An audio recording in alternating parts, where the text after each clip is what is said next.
Hello everybody, this is a slightly different video. This is the first time Rob and I have been let out into the wild, and we're in the GEEC, the Graphene Engineering Innovation Centre in Manchester on the University of Manchester campus. Yes, so welcome, and I'm really pleased this morning to be able to speak to you, Ray. I'm with Ray Gibbs, the Commercial Director for the GEEC.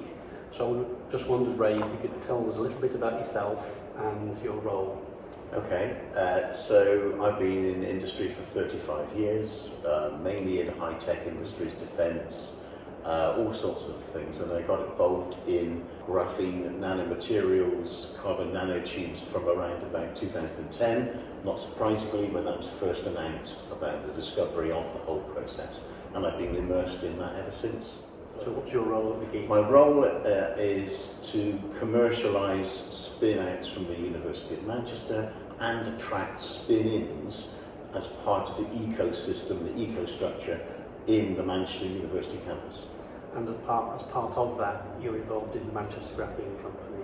Yes, so my whole raison d'etre is allied to the GEEC, embedded in the Graphene Engineering Innovation Centre.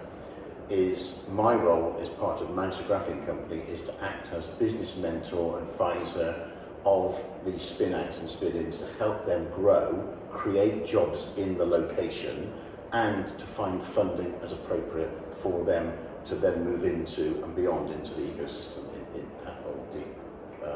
the ecosystem and the Manchester area. Specifically around Manchester? Specifically around Manchester at the moment. Could be a wider remit, Rob, but in essence, I'm looking at advanced materials, 2D materials, graphene, because Manchester, the home of graphene, and we want to encourage the ability to create spin-outs and GVA, what's known as GVA prosperity jobs in the location. Gross value added. Gross value added. For those who don't know. I do, yeah. Sorry. Perfect. So, tell me a little bit more. So, you've supported, people like Beanish and Vivek, and how does that practically manifest itself? They take a lot of my day, but no, honestly, they come and ask me questions. We talk about them. We at the moment, because of COVID, we meet irregularly, but we do it on Zoom or Teams, and we have a regular slot on one of my jobs, which is effectively Nanoplexus, which have created a brand new product called Nixene, which I can talk about later. Every 2 weeks we have an hour to 2 hours conversation on the Zoom, and we talk about business issues, real business issues, because these are currently PhDs, and they want to know how to go and get their business growing, and they're very, very receptive to taking that on board, and they listen, which is great. Yeah, we've talked in the past about the importance of mentoring, so... Yes, it's crucial. Yeah. What are the challenges for some of these startups and PhDs who get involved in the business world by commercialising their sort of research? Trying to educate the academic that it's not as straightforward as they might think, because they've lived in an academic world where it's very prescriptive, it's black and white. Business is not black and white, it's grey, potentially greyer as the edges mix, and it's trying to get an understanding of getting information, using the information, making a decision based on information which may not be perfect. Whereas in the lab, you use that to your best effects, and you know what you're expecting to see. In business, it doesn't work like that. The world is messy. The world, COVID, yes. The world is difficult in that respect, and it's a learning process. Yeah. Some academics, and I've got a couple that actually don't want to get involved in the business, they're happy to own part of the business, but they'll hand their baby over to people that will grow it for them, and I've got one of those already, Molly now. But the others want to do it, and they're happy to do it. Just need to understand that it's not the same as being in the lab, it's being in the real world. Sorry, not the real world, but you know what I mean. It's the outside world, yes, I understand, yes. And in my experience, there are people who are really good at it and really want to go into this new world, and others who are much better placed being in the lab. I'm not being sort of semi-controversial. Being in the university and being in a lab and getting a salary check every month is very, not cosy, but it's very comforting. Yeah. Whereas in a business sense, when you're looking at where's the next check going to come from and how am I going to pay the wages, it's a very different ball game completely.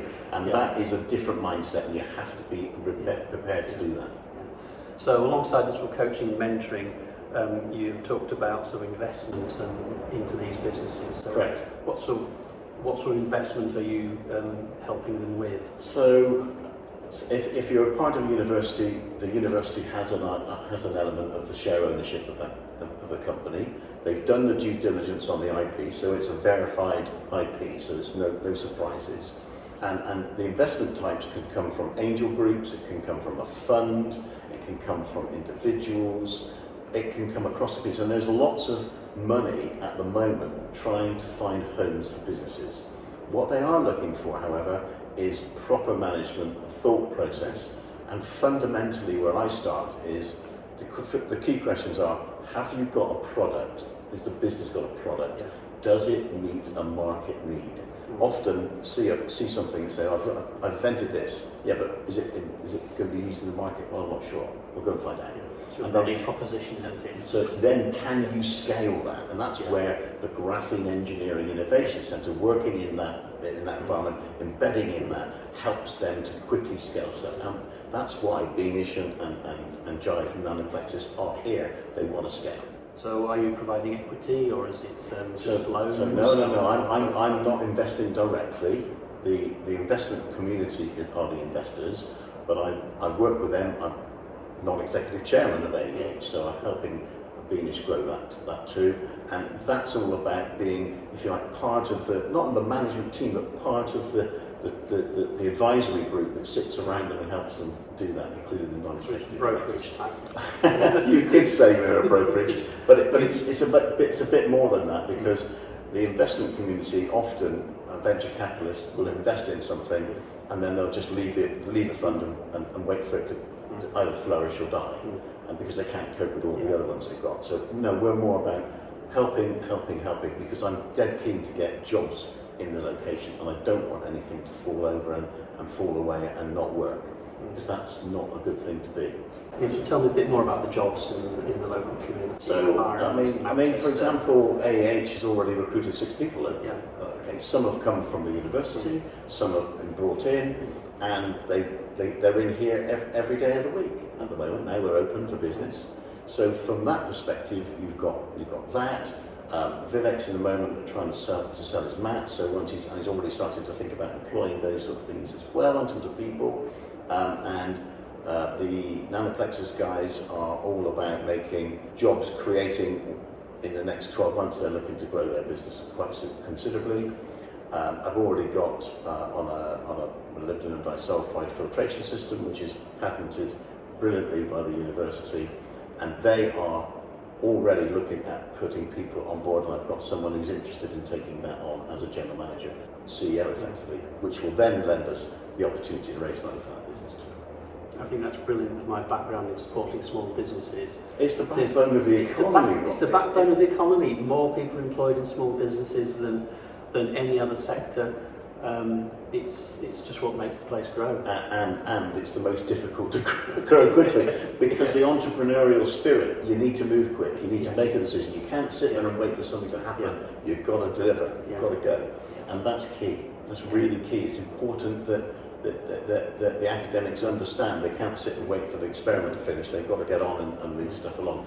And those that do that will make a big success. So is the Manchester Graphene Company currently in operation, or is it about to be launched? We have a company set up. If you went on to the company site, you'd see that it's there, but it's not really ready to go at the moment, because I'm embedded in the university and I'm helping them with the gig, working with the business development team, commercialising it.